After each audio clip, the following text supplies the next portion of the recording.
Mas a Dani, por exemplo, ela é professora, lida, né, com essa geração mais jovem hoje, não é isso, Dani? Como é que você percebe também, até o depoimento da Sibeli e pela tua própria experiência, essa geração Z, não é? Com as redes sociais, com esse comparativo diário do eterno ser feliz a qualquer preço, aparecer sorrindo, feliz. Né? É a primeira geração da história, né? Ter rede social Sim. antes da adolescência. Eu acho que a tecnologia, ela somatiza muito, porque ela está aqui para potencializar as nossas atitudes. A tecnologia, ela molda hoje nossos valores e o nosso comportamento. Estamos passando nessa época agora, né? Competitividade, comparação, necessidade de aceitação. Eu acho que os jovens nessa geração estão buscando... fica de 5 horas e 40 a 6 horas por dia conectados em busca de uma ideia, de uma referência de beleza, um segredo de sucesso, geralmente baseado, né, em alguma celebridade ou alguém ali na internet. Então, é uma falta de autonomia, de construção de identidade.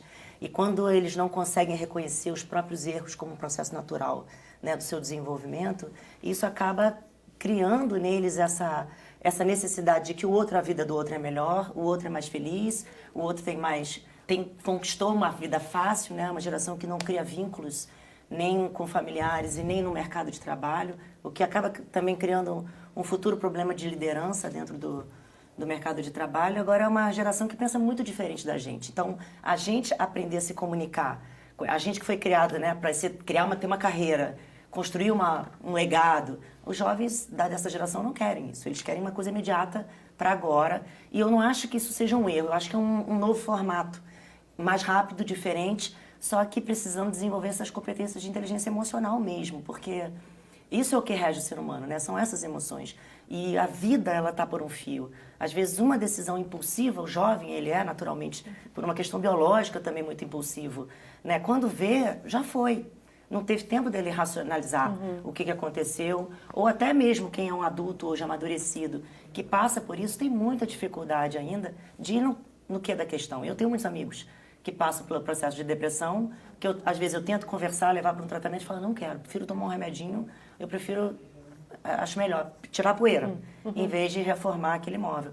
Então é uma fuga constante, né, que geram adultos infantilizados, que não querem lidar com a própria responsabilidade e que acabam transformando aquela dor, né, que é uma dor profunda, que é a causa daquele problema, que a chance de ser resolvida, substituindo por uma série de outras dores piores que vão acompanhando você ao longo da vida, te colocando num comportamento cíclico, né, em busca de uma felicidade que acaba se tornando um fardo perpétuo. Achei interessante você falar essa questão do imediatismo, porque o imediatismo é o que nos provoca a nossa relação com o celular, né? É um tal de ser imediato e rápido, não é? Passa rápido as fotos, passa rápido os vídeos, passa rápido quando que não passa, alguém a gente fica assim, está demorando?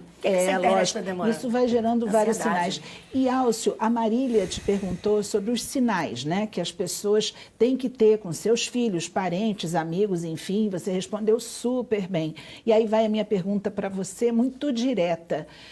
Uma mãe que hoje tem um filho o tempo todo no quarto, no computador, ela bate na porta insistentemente, ele não abre, então ele abre com muita raiva, reclama com ela, e aí começa a haver um grande conflito, e aí aquele desgaste familiar. O que fazer? Insiste? Provoca? Coloca num futebol? Manda força para algum lugar? Como é que você age? Porque isto é muito difícil, né?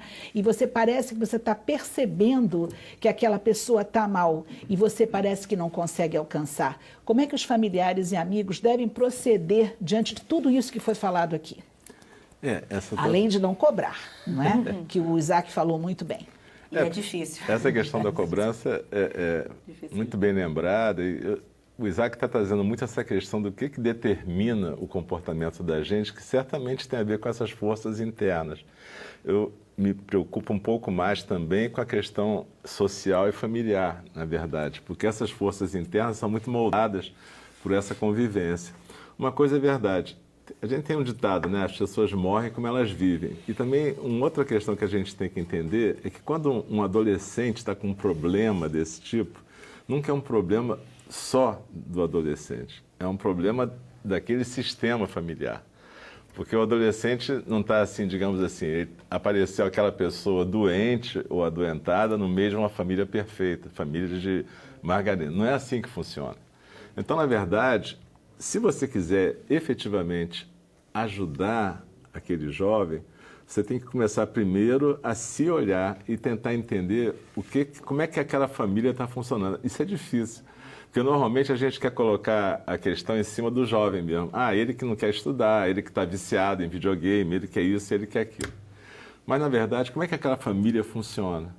Existe um espaço naquela família para o jovem se sentir interessado em participar daquele grupo, ou ele quer fugir daquele grupo porque aquele grupo é insuportável? Então, são questões que não tem uma fórmula, uma receita de bolo para você dizer, se o teu filho está preso no videogame, você fala isso, isso e isso, que ele vai sair. Ou então você arrasta ele à força para lutar jiu-jitsu, fazer alguma coisa desse tipo. Isso não adianta. A questão é olhar assim, como é que a minha família está funcionando? Que grupo é esse que produz esse tipo de problema? O que está acontecendo? É óbvio que podem existir situações de limite onde aquela pessoa está com a doença mental, mas não é o mais comum. No geral, aquela pessoa está sendo um sintoma de que o grupo inteiro está precisando de algum tipo de abordagem. Agora, sinceramente, pela minha experiência, normalmente quem é levado para o consultório é o adolescente como se ele fosse o problema.